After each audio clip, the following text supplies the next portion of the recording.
Diz que ele recebeu a revelação do Apocalipse estando na ilha de Patmos. É lógico que nós pensemos o seguinte: não acredito que ele tivesse material para escrever, era um escravo.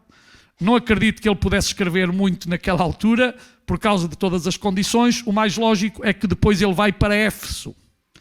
Ok? Vai para Éfeso e será precisamente em Éfeso onde ele vai escrever cerca do 95, mas é mais lógico depois, ou no 96 ou depois do ano 96, que ele escreveu a carta do Apocalipse. Então, irmãos, vamos ver como é que alguém se atreve a dizer que toda a escatologia que nós ensinamos, uma delas é a vinda do Senhor, a grande tribulação, o juízo final, todas essas coisas, dizem eles, que aconteceram no ano 70. Só por causa da destruição de uma cidade. Quando vocês vão ao Apocalipse e começam a ler, vocês vão ver catástrofes tremendas, em que morreram milhares e milhares de pessoas. Mas outro versículo importante diz que a morte não terá mais lugar. Até como é que hoje morrem pessoas? Se Jesus já veio. Então, irmãos, essa maneira de pensar é uma maneira que vai totalmente contra a própria palavra de Deus. E nós nisso, deixai-me dizer, temos que ter muito cuidado. Agora, o problema está em eles querer datar. Sempre que o homem quer datar uma coisa, falha. Porque vocês não esqueçam que a Bíblia diz que o dia e a hora, ninguém sabe. Como é que se o dia e a hora ninguém sabe, como é que alguém em nome de Cristo dá uma data para algo? Só pode ser mentiroso. Porque Deus não dá essa data a ninguém. Essa é uma data que está no céu, mas ninguém sabe, só Deus sabe. E os irmãos sabem que já houve várias seitas, e eu vou nomear algumas: os sabatistas, os russelistas, que se atreveram a dar datas, e não só ele, há aí outros neopentecostais que já deram datas da vinda do Senhor, outros até começaram a gastar dinheiro, ok? Pensando que Jesus vinha e iam deixar a dívida para o anticristo. Mas como o anticristo não veio, ainda hoje estão a pagar as dívidas. Irmãos, no meio evangélico às vezes, ou no meio de... Há gente, eu ia dizer uma palavra muito forte, não vou dizer, há gente maluca, prontos, que tem a mania que sabe mais do que Deus. É por isso que nós nunca podemos aceitar ninguém que dê uma data. Nem sequer eu admito que alguém me diga: Jesus vem este ano. Não, pode vir. Mas, por favor, não diga que vem. Você não está autorizado a dizer vem este ano. Você só está autorizado, como eu, a dizer uma coisa: Maranata. Maranata. Jesus vem. Esta é uma certeza. E porquê é que nós temos esta certeza? Porque se formos ao livro dos Atos dos Apóstolos, capítulo 1, versículo 9, aqui diz que Jesus está a falar. E vocês lembram-se quando Jesus disse que nós receberíamos o dom ou a virtude do Espírito Santo.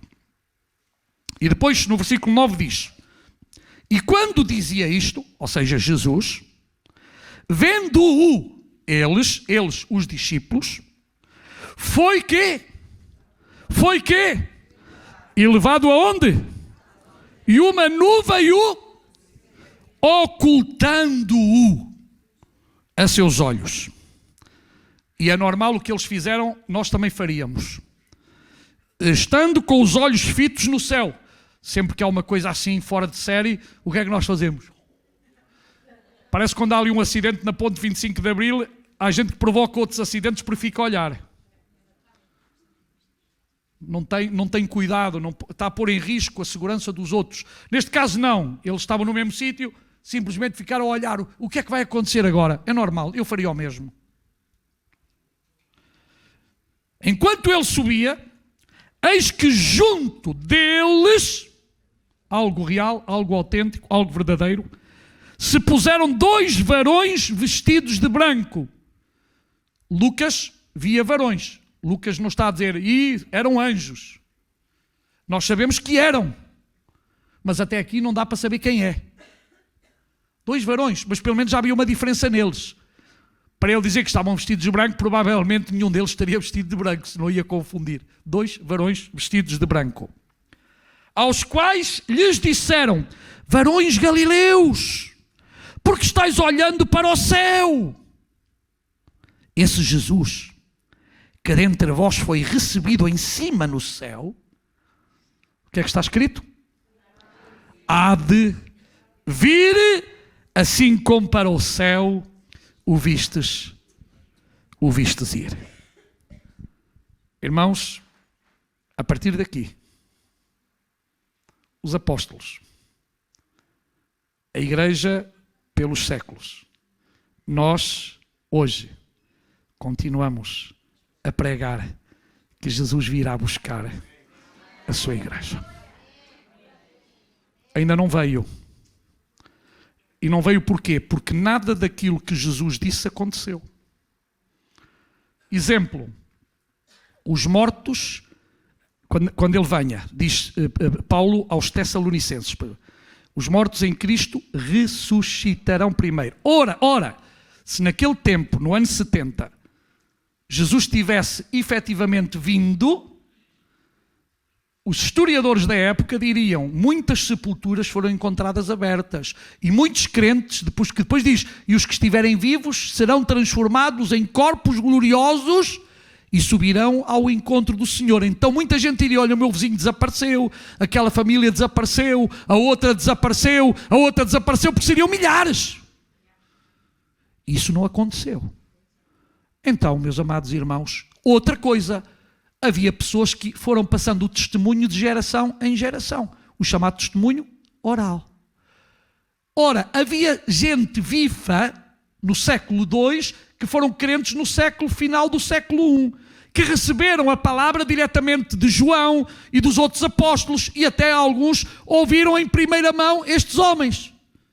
E quando eles escreveram, nunca eles escreveram acerca que Jesus já tinha vindo, mas continuaram a pregar e a anunciar que Jesus viria buscar a sua igreja, como nós ainda hoje continuamos a pregar e a ensinar que Jesus virá. Jesus virá e não tardará. Jesus virá e não tardará, e nós temos efetivamente que estar preparados para nos encontrarmos com o Senhor. Amém? Temos que estar preparados. Então, irmãos, este aspecto do preterismo pode exatamente levar-nos a um beco sem saída e a uma mentira teológica que nos vai prejudicar, porque se nós achamos que Jesus já veio, não tem sentido nada o que façamos. A igreja não está absolutamente a fazer nada nesta terra, porque a igreja está aqui porque Jesus ainda não veio, porque quando Jesus vier, a primeira a ser arrebatada é a sua igreja, é o seu povo, é a sua noiva, para estar com o Senhor eternamente. Aleluia. Então, irmãos, tudo isso é uma falésia, é uma mentira que não tem absolutamente nada. Assim sendo, esta teoria então afirma que as profecias bíblicas, portanto, como eu já disse e repito, a vinda de Cristo, a grande tribulação, a ressurreição dos mortos, o juízo final, já aconteceram. Não pode ser. Não aconteceu absolutamente nada. E quando se diz os novos céus e a nova terra em Apocalipse, então o que eles queriam é que a igreja veio substituir a nação de Israel. E essa é outra mentira muito grande. Porque Israel fez um pacto eterno com o seu povo. E a prova é que até 1948, Israel não existia como nação. O povo estava disperso por todas as partes do mundo. O povo era perseguido. E o povo de Israel hoje está com quase 10 milhões de pessoas. É verdade que parece uma pontinha negra no meio de um oceano. Mas Deus tem sido fiel com o povo de Israel. O povo de Israel nem sempre tem sido fiel com Deus. como não foi no passado. Cuidado quando nós hoje há aí também alguns que desprezam os árabes. Nós amamos os árabes e queremos que eles aceitem Jesus Cristo como Senhor e Salvador. Queremos que eles tenham um encontro com o Cristo que é amor, com o Cristo que ama até os seus próprios inimigos, coisa que a maioria deles não faz, mas o cristão faz. O cristão ama os seus inimigos. Amém? Então, meus amados irmãos, nós não estamos a favor das políticas dos homens, de nenhuma. Nós somos contra a violência, nós somos contra o assassinato, contra tudo isso, mas entendemos que neste momento, e desculpem o que eu vou dizer, se Israel não se defendesse, eles matavam todo o judeu. Tirem outra ideia da cabeça, irmãos. Se os israelitas não se defendessem, os árabes matavam, já mataram tantas crianças, quem é que começou a matar crianças? Não foram eles? A degolar, a matar crianças. Eu não estou a favor de guerra nenhuma, irmãos. Mas eles estão a receber aquilo que é a lei do Antigo Testamento. Olho por olho, dente por dente. É assim que o israelita pensa, não o cristão. Nós temos irmãos nossos, nascidos de novo, que não pensam da mesma forma. Mas o israelita só tem uma coisa, é a lei. E a lei diz, olho por olho, dente por dente. E se eles não forem, os outros vão e destroem-nos a eles. E eu não discuto isto. Porque está a sobrevivência de um povo. E os irmãos agora, imaginem isto. Como é que é possível um país tão pequenino de 10 milhões... Se alguém me quiser ajudar, que eu não me lembro, podia vir preparado, mas está a sair da cabeça. Quantos milhões de árabes há à volta dos judeus? Pelo menos 6 vezes, 7 vezes mais, de certeza. Países grandes como o Egito, Irão, Iraque, Síria, aquela gente toda ali à volta. E um povo pequenino, que venceu uma guerra em 6 dias. Sabe porquê? Milagre de Deus.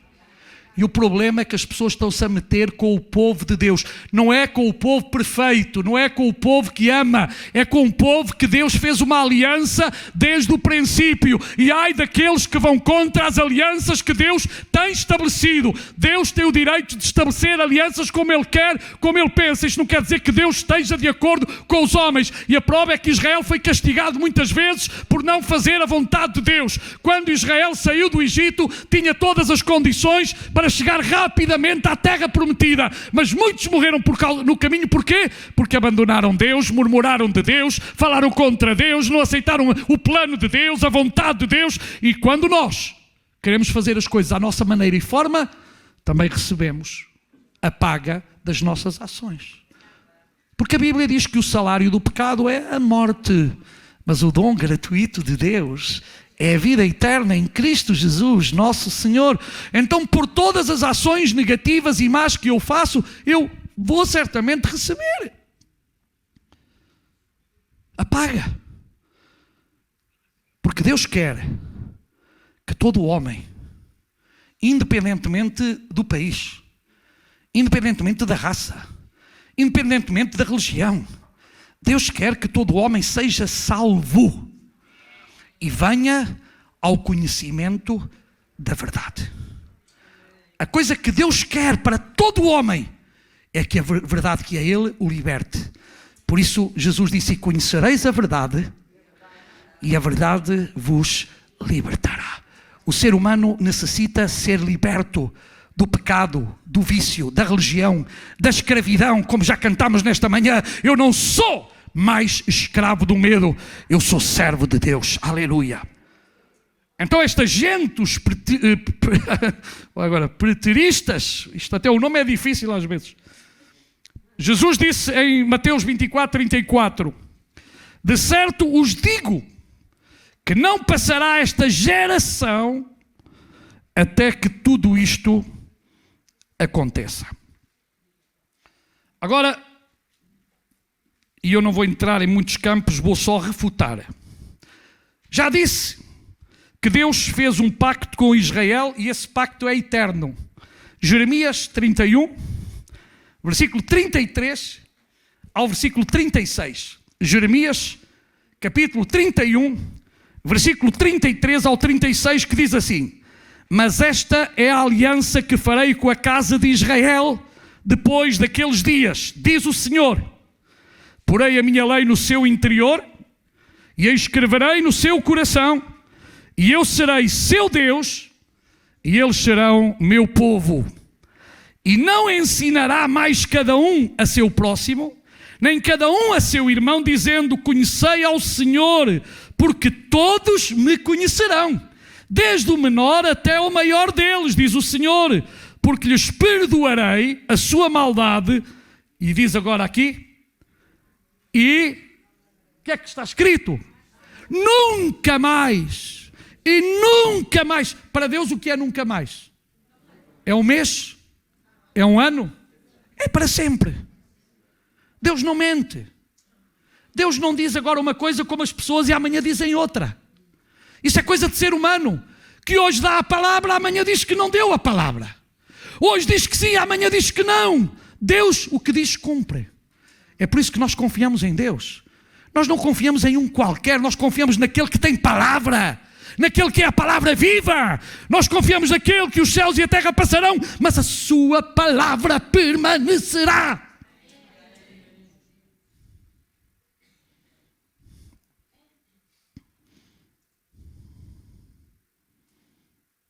Nunca mais me lembrarei dos seus pecados. Assim diz o Senhor. É interessante, eu gosto muito desta expressão. Assim diz o Senhor, para dar crédito. E a palavra de Deus tem todo o crédito, tem toda a aceitação. Aleluia! Quando Deus diz, assim diz o Senhor. É assim que deviam ser as profecias. Porque infelizmente hoje ouve-se muita profetada. A profecia, para mim, tem uma coisa: se é de Deus, é de Deus. Tem que ter um cariz. Eu tenho ideias. Eu agora tudo que eu estou a pregar não vou dizer que é Deus que está a falar. Deus está a falar quando está a falar a sua palavra. Quando eu estou a fazer os meus comentários, sou eu, pastor Paulo Neto Martins Branco. Amém? Que às vezes estou a ser inspirado, às vezes não estou a ser inspirado. Nem tudo o que eu digo é inspirado. Ou vocês acreditam que sim, eu era Deus. Não. Há coisas que são ideias minhas. Agora, quando eu estou a ler a palavra, vocês podem ter a certeza que a palavra é de Deus. O resto pode ser inspirado, mas não é palavra de Deus, ok? Porque alguns pensam, hoje há por aí a ideia que os apóstolos, quando falam, todos têm que calar. Onde é que está isso? O apóstolo erra como erra o pastor e o evangelista e qualquer ministério. Apóstolo não está acima de ninguém. Apóstolo tem que ser visto pela palavra, porque também mente. Alguns mentem, outros enganam. Ou o apóstolo está isento da palavra de Deus? Aqui nesta igreja não está. E apóstolos isentos não são bem-vindos a entrar pela porta para dentro. Fiquem lá da porta para fora. Porque aqui só podemos estar homens e mulheres que estamos dispostos a ouvir a palavra de Deus, e todos falhamos e necessitamos ser corrigidos pela palavra, pelo Senhor. Amém? Amém? Aqui não há homens perfeitos. Aqui há homens, servos e servas de Deus, que queremos que Deus nos fale cada dia, nos instrua e possamos crescer na graça e no conhecimento de nosso Senhor e Salvador Jesus Cristo. Aqui não há superiores, aqui há servos. Digam lá um amém mais forte para animar. Aleluia. Aqui há servos. Amém? Aqui há servos. Assim diz o Senhor, que dá o sol para a luz do dia e as ordenanças da lua e das estrelas para luz da noite, que agita o mar, bramando as suas ondas. O Senhor dos exércitos é o seu nome. Se falharem estas ordenanças de diante de mim, diz o Senhor, deixará também a descendência de Israel de ser uma nação diante de mim para sempre. Então, se a nação de Israel continua, é por causa de quê? Deles? Por causa de Deus. A nação de Israel sobrevive por causa de Deus. Mesmo falhando, mesmo fazendo asneiras, mesmo portando-se mal, mesmo não acreditando que Jesus é o Messias. Mas é o povo de Israel que Deus ama e que Deus tem na terra para trabalhar com eles de uma maneira especial depois, e vai trabalhar. E vai dar uma oportunidade. Mas eu não vou falar nisto agora, não é a temática da minha pregação. E haverá uma futura naquele tempo, ainda não tinha havido, restauração de Israel, Isaías 11:12. E levantará um estandarte entre as nações, e ajuntará os desterrados de Israel, e os dispersos de Judá, e congregará desde os 4 confins da terra. É o que tem estado a acontecer. Israel começou com um punhado de judeus. Hoje passam dos 10 milhões. E quão difícil foi chegar a Israel. Houve países que os mataram. Portugal matou muitos judeus. Espanha matou muitos judeus. A Inquisição fez o que quis deles. Povo que foi morto. Mas Deus é fiel à sua palavra e tinha prometido no tempo, precisamente de Isaías, que ele ia trazer todo o Israel. Irmãos, é a maneira de Deus tratar. Portanto, precipitar datas, precipitar ocasiões, vai contra aquilo que está estabelecido nas Sagradas Escrituras. Agora sabem que já no tempo do apóstolo Paulo, houve gente na igreja que pensou da mesma forma. Vamos lá ver. Vamos a 2 de Timóteo, capítulo 2, versículos 17 e 18. Eu tenho que correr um bocadinho, senão o tempo esgota-se. 2 Timóteo, capítulo 2, versículo 17 e versículo 18. O apóstolo Paulo, nestes versículos, está a advertir acerca de dois homens com nome chamado, um Himeneu e outro Fileto, que ensinavam falsamente que a ressurreição já tinha acontecido. Quem eles eram? Para mim, eram preteristas, foram os primeiros preteristas da história. Foi estes dois falsos cristãos, Himeneu e Fileto, que começaram a dizer ao povo que Jesus já tinha vindo. Agora vamos ler o que a Bíblia diz sobre eles.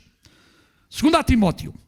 E a palavra desses quem? Himeneu e Fileto, roerá como gangrena. Sabe o que é uma gangrena? É quando apodrece um membro do corpo, o sangue apodrece dentro e o membro vai ter que ser cortado. Isso é grave. Uma gangrena é gravíssimo. Há pessoas que todos os dias lhe amputam membros por causa de gangrena. Irmãos, também existe a gangrena espiritual. A gangrena espiritual é um falso ensino que contamina a mente dos crentes. E nós temos que ter cuidado com o falso ensino. E hoje há por aí muito falso ensino. Cuidado, irmão. Não basta apenas estar numa igreja. Tem que se saber o que é que os nossos ouvidos estão a ouvir. O que é que está a ser ensinado. Porque, meus irmãos, eu não quero condenação nem para vocês, nem para a minha alma. Eu quero que a palavra de Deus me purifique. Eu quero ouvir toda a palavra de Deus. Eu não quero ouvir apenas aquilo que eu gosto de ouvir. Eu tenho necessidade de ouvir aquilo que o Espírito Santo tem ainda hoje para falar à igreja. A igreja tem que dizer: fala, Senhor, que o teu povo ouve. Fala-me, Senhor, que eu necessito ouvir. Eu quero ouvir a tua palavra, porque é a tua palavra que produz vida na minha vida. É a tua palavra que muda o meu coração. É a tua palavra que me leva a ser diferente na sociedade, na família, em qualquer lugar. Porque eu quero ser o sal da terra e a luz do mundo. Eu quero ser o bom cheiro de Cristo, onde eu me encontre, que eu possa contaminar, não negativamente, mas positivamente, com o bom cheiro de Cristo, aqueles que vivem à minha volta, para que eles sabem que Jesus é o lírio dos vales, a estrela da manhã. Ele é o Salvador do mundo. Ele é o único que tem todo o poder no céu e na terra. Aleluia, louvado seja o seu nome. Entre os quais são Himeneu e Fileto. Veja lá o que está escrito agora. Os quais se desviaram da verdade, dizendo que a ressurreição era já feita, e perverteram. Menos mal que foi a fé de alguns. Era melhor que não fosse de nenhum. Mas vocês sabem que o falso ensino perverte a fé. O falso ensino afasta as pessoas do verdadeiro Cristo. Hoje, irmãos, há líderes que pensam que são deuses ou semideuses. Isso é uma mentira. Nós só temos um Deus, uma só fé, um só Senhor, um só batismo. Nenhum de nós líder é Senhor nem Deus pequenino. Cuidado, irmãos, quando o líder se faz um Deus e quer ser tratado como um Deus. Isso é perigoso, irmãos. Porque não deixamos de ser homens e mulheres servos. Mas não somos deuses, irmãos. E sabe uma coisa, o povo às vezes também tem culpa porque vai atrás desses pseudo-líderes. Aplaude esses pseudo-líderes. Dá-lhe tudo o que eles pedem. Cuidado, irmão. Siga Jesus. Agarre-se a Jesus. Ele é a rocha.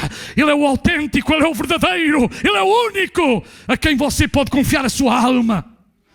Não entregues a tua alma nas mãos de ninguém. Não penses que este ou aquele são mais importantes que ele. O único que é grande, que é o centro, que é importante, é e continuará a ser Jesus Cristo. Diga comigo, Jesus Cristo, Jesus Cristo. Só Ele e mais ninguém. Mas sabe, estes homens não foram os únicos. Já há também na igreja de Tessalónica, o apóstolo Paulo tem a necessidade de intervir escrevendo. E na segunda carta, no capítulo 2 e no versículo 1 a 3, Paulo vai outra vez bater na mesma tecla. Veja lá que já no primeiro século havia gente que não acreditava na vinda de Jesus. Outros diziam que Jesus já veio. E isto estava a contaminar, porque se nós não acreditamos na vinda de Jesus, também não nos queremos santificar, não nos queremos preparar, não queremos estar ao dia, não queremos estar, irmãos, preparados para nos encontrar com Cristo, porque a noiva tem que estar preparada, a noiva tem que ter o azeite, a presença gloriosa do Espírito Santo. Nós precisamos estar preparados para a vinda do nosso Senhor e Salvador Jesus Cristo. Então, segundo aos Tessalonicenses, irmãos, quanto à vinda do nosso Senhor Jesus Cristo e ao nosso reencontro com Ele, rogamos a vocês que não se deixem abalar, nem alarmar tão facilmente. E agora diz como? Quer por profecia, quer por palavra, quer por carta supostamente vinda de nós, ou seja, havia pessoas que estavam a mandar cartas falsas, como se o dia do Senhor já tivesse chegado. Não deixem que ninguém vos engane de modo algum. Antes daquele dia virá a apostasia, e então será revelado o homem do pecado, o filho da perdição, que é quem? O anticristo. E que eu saiba, se ele já está vivo ou não, não sei. Os preteristas fizeram uma coisa desgraçada. Vocês sabem que há uma ciência judaica que é a interpretação através dos números. As letras têm números e eles o que é que fizeram? Para que dissessem que Nero era o anticristo, puseram o nome em hebraico, não dava 666. Então puseram o nome em grego, também não dava o 666. Então o que é que fizeram? Meteram lá outra palavra no meio para fazer 666.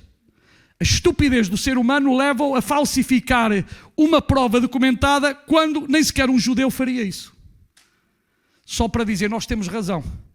Nem com a numerologia eles conseguiram encontrar o 666. Sabem? Vocês já ouviram? Há aí por aí muita gente a dizer, este vai ser o 666. Vocês já ouviram? Vários ditadores na história. Não, este é que vai ser o anticristo, porque o nome dele dá 666. Vocês já viram isto ou não ouviram? Há aí muitos casos destes. Aquele dá 666. Meu irmão, eu nem estou preocupado com quem é, porque eu nem gosto de falar nele. Eu gosto muito é de falar de Jesus. Eu, quanto menos falar do anticristo, melhor, porque ele não é meu amigo nem é vosso amigo. Quem é meu amigo é Jesus Cristo, e eu quero falar de Jesus todos os dias. Agora do anticristo, quando menos falar dele, melhor, porque ele virá, não é preciso dizerem nada. Quando chegar o tempo, se já está vivo, não sei, nem me preocupo. Eu tenho que estar preocupado com a minha vida. Vocês têm que estar preocupados com as vossas vidas, não é com o anticristo. O anticristo não vai ter pena de vocês. Agora, que o caos está instaurado, está. Para vir alguém que vai pôr ordem mundial. E as pessoas vão